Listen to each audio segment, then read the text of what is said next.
BFM Business, 60 minutes business, l'invité.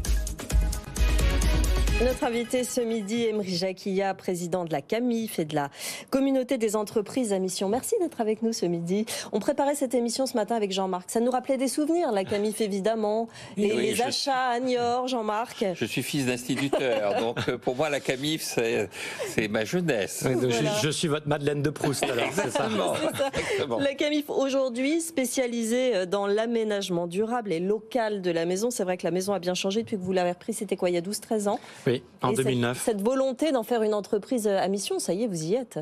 Oui, enfin on n'y est jamais parce que le chemin est long, mais oui. On a démarré assez tôt, d'abord en 2009, en misant sur une offre recentrée sur l'équipement de la maison, oui.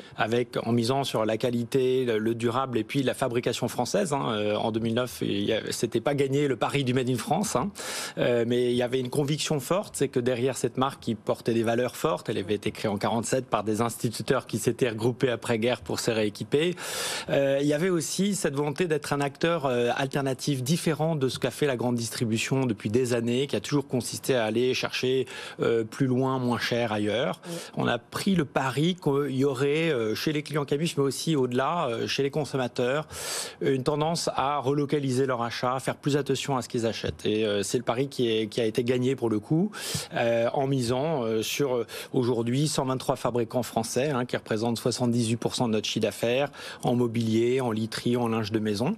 Et puis, avec le chemin très vite qu'on prend en rencontrant des chercheurs de l'école des mines qui, pendant la crise financière de 2008, qui correspond aussi à la date où CAMIF a rencontré des difficultés avec le gros catalogue papier qui a disparu, oui. On n'a relancé que sur Internet, oui, qui se sont dit, au fond, la crise financière à laquelle on assiste, c'est pas tant une crise financière, c'est la crise de l'entreprise. Et il y a une sorte d'urgence à refonder l'entreprise, à retrouver pourquoi l'entreprise existe, à quoi elle sert et à quoi elle peut contribuer de positif dans la société. Et à force d'avoir mis le profit au-dessus de tout, on a un peu perdu le sens. Et on a, avec ces chercheurs qui avaient théorisé autour d'un modèle de la société à objet social étendu, convaincus que l'objet social d'une société peut pas se limiter à être juste une boîte à partager le profit entre actionnaires, mais qu'elle a un vrai rôle, une vraie utilité. On a suivi leurs travaux et on a fait avec CAMIF un peu le cas d'école des travaux de ces chercheurs.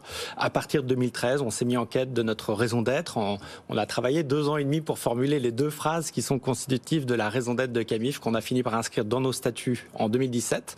Et surtout, on a assorti cette raison d'être en objectifs de mission avec des objectifs sociaux et environnementaux qui sont inscrits dans nos statuts également depuis 2017. Et ça résonne bien aujourd'hui, en 2022, évidemment, tout le monde s'y met. Jean-Marc ? Vous parlez de statut, quel est votre statut juridique ? Vous êtes... Alors, on est une SAS. Vous êtes une SAS. Ouais. Et est-ce que vous avez gardé un peu la trace de l'histoire de la CAMIF ? Donc on parle des instituteurs et tout ça, vous êtes toujours à Niort, On est à Niort. Moi, j'ai relancé la CAMIF à Niort dans son berceau historique. On a relancé grâce aux clients historiques de CAMIF qui étaient des instituts à la retraite. Mais aujourd'hui, on a beaucoup renouvelé à la fois l'offre produit et aussi la clientèle. 80% de nos clients sont des nouveaux consommateurs qui ont entendu dans leur jeunesse parler de la CAMIF. Mais c'est ouvert à tous, la CAMIF, depuis longtemps en fait. Et puis, ces consommateurs sont plus jeunes et vraiment engagés dans cette consommation responsable. Donc, ils cherchent à donner du sens à leur achat, savoir d'où ça vient, comment c'est fabriqué, dans quelles conditions sociales, environnementales. Et c'est à partir de la transparence qu'on offre sur camif.fr que et ça les séduit. Et ils sont séduits par un modèle où, au fond, on est en train de changer de mode de consommation. De dimension, oui. Probablement accéléré par la crise Covid, probablement accéléré par la crise inflationniste qu'on connaît, où on a des consommateurs qui consomment peut-être moins, mais mieux. Et quand on regarde le profil de nouveaux clients, c'est ce qu'ils font. Ils achètent moins de produits superflus. Pendant le Black Friday, il y a quelques jours, ils n'ont pas acheté le dernier smartphone à la mode qu'on n'a pas fait. Ils achètent 3 fois plus d'occasions que la moyenne et ça leur libère du pouvoir d'achat pour, quand ils ont envie de se payer un bon canapé ou un bon lit, parce que c'est important de bien dormir, on y passe 8 heures de sa vie, mettre le prix, mais aussi mettre l'attention. Et vos prix sont... Oui, justement. Vous avez vérifié vos prix, est-ce qu'ils sont largement supérieurs aux autres ou est-ce que finalement vous restez attractif en termes de prix ? Non, on reste attractif. Alors le Made in France n'est pas forcément toujours plus cher, c'est pas vrai. Il y a des fabricants français avec des usines qui sont assez automatisées, etc. Donc on arrive à être compétitif. Et là, je dirais qu'à travers la crise inflationniste, je pense que le Made in France, la compétitivité du Made in France, c'est même renforcée. Parce que tout le monde subit ces hausses de matières premières, de la mousse, du bois, de l'acier, de l'énergie. mais pas plus qu'en France qu'ailleurs. Par contre, nous, on n'a pas des bateaux qui traversent les océans pour venir livrer nos clients. Donc le maillage local qu'on a développé, il a été assez résistant et résilient pendant cette période de crise, et puis avec de plus en plus de consommateurs qui font plus attention à ce qu'ils achètent. Donc on peut être compétitif, faire du Made in France, si tant est qu'on apporte de la valeur. Et la valeur qu'on crée aujourd'hui, c'est une triple valeur. C'est une valeur parce que il y a un caractère qualitatif au produit, il va durer plus longtemps, donc ça aussi le consommateur fait son arbitrage. On dit souvent acheter chinois c'est acheter 3 fois, là on n'achète qu'une seule fois. Quand on achète français, on achète longtemps. C'est un dicton du milieu, ça. Et puis une valeur économique aussi, sociale, environnementale. On a pu faire une analyse de cycle de vie du dernier canapé qu'on a sorti au salon du Made in France, le canapé Olivier, qui est fabriqué à partir de mousse, entièrement fabriqué à partir de vieux matelas recyclés, et un tissu fabriqué à partir de bouteilles plastiques ramassées dans les océans. C'est 41% de CO2 en moins par rapport à un canapé classique qui serait fabriqué à l'autre bout de la planète. Donc c'est énorme en fait. Et c'est un vrai argument par rapport à votre nouvelle clientèle, justement.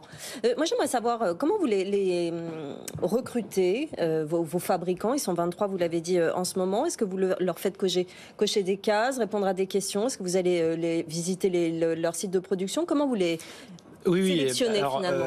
Beaucoup étaient déjà des fournisseurs historiques de Camif, puis on a recruté de nouveaux petits fournisseurs, des petits fabricants, voire des artisans parfois, et on les recrute sur les critères sociaux, environnementaux. Donc oui, on leur pose des questions, mais au-delà de ça, on va les visiter. On a d'ailleurs mis en place un tour du Made in France où on invite nos clients et nos collaborateurs à visiter les fabricants avec lesquels on travaille depuis 2014. Et puis beaucoup de transparence sur le site internet, savoir d'où viennent le produit, combien de personnes contribuent à le fabriquer, d'où viennent les principaux composants du produit. Là, on voit à l'écran les chaussettes orphelines. Ce sont des petites couvertures et plaids fabriquées à partir de chaussettes recyclées, dans une démarche d'éco-conception qu'on accompagne avec les fabricants parce qu'on développe de plus en plus, là on voit le canapé Olivier, des produits co-édités avec ces fabricants, donc avec des designers, avec des experts d'économie circulaire, avec les équipes Camif et ces fabricants français. Jean-Marc, et est-ce que vous avez l'intention d'étendre votre champ d'action? C'est-à-dire, là, vous êtes beaucoup dans le mobilier, l'équipement de la maison. La Camif historique que j'ai connue, on avait pratiquement de tout dans le catalogue. Est-ce que vous allez retrouver cet esprit qui consiste à couvrir l'ensemble de la consommation d'une certaine façon? Ça a fait l'objet de nombreuses discussions, et notamment quand on a pensé notre raison d'être, et on a mis des heures et des heures, puis finalement on s'est dit, en fait, c'est dans la maison. Donc notre raison d'être, c'est proposer des produits et des services dans la maison au bénéfice de l'homme et de la planète, et mobiliser tout notre écosystème pour imaginer les nouveaux modèles de consommation, de production et d'organisation. Donc on restera dans la maison, mais l'équipement de la maison, c'est très large. Et vous pouvez toujours du petit électroménager. On va toujours aller à Niort. C'est bon, le voyage est toujours possible.